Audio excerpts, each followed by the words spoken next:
Selam arkadaşlar. Elimin bir tane fön makinesi geçti. Fön makinesi çalışmıyor. Sanırım şu kablo kısmından ateş atmış. Gelin bunu beraber söküp tamiratını yapalım arkadaşlar.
Arkadaşlar fön makinesini söktüm.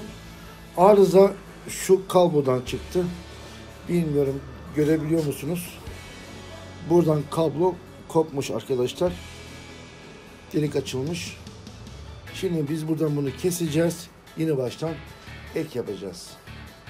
Fön makinemizi söktük. Şimdi sizinle şöyle bir test yapalım. Bakalım kablo nereden kopmuş. Yavaşça sizin görmeniz için kabloyu şöyle soyuyorum arkadaşlar. Bakalım kablo nereden kopmuş.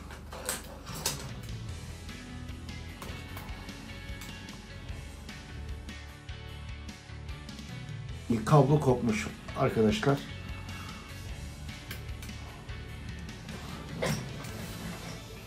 Şöyle biraz yakın çekim yaparsam şuradan patlamış arkadaşlar.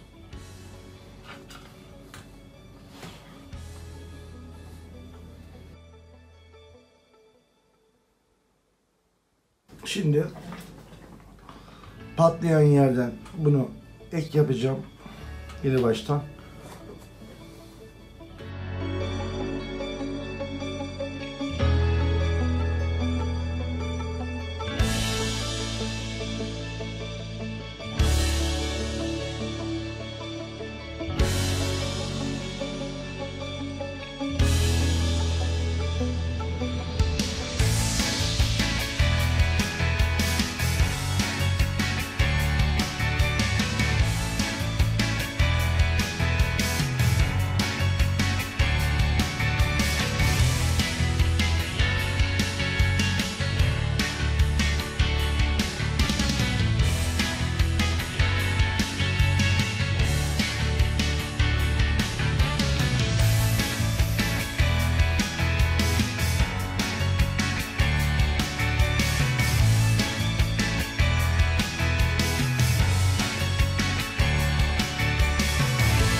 topladım.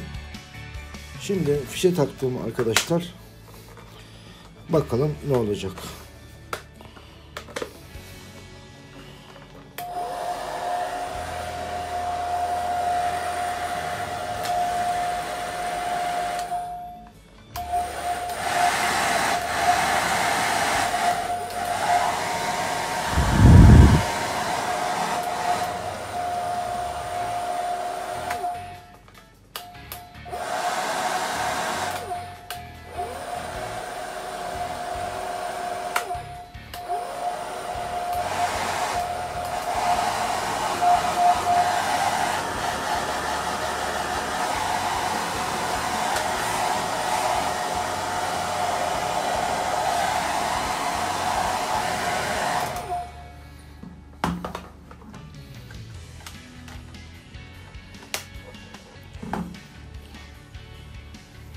Bir başka videoda görüşmek üzere. Esen kalın.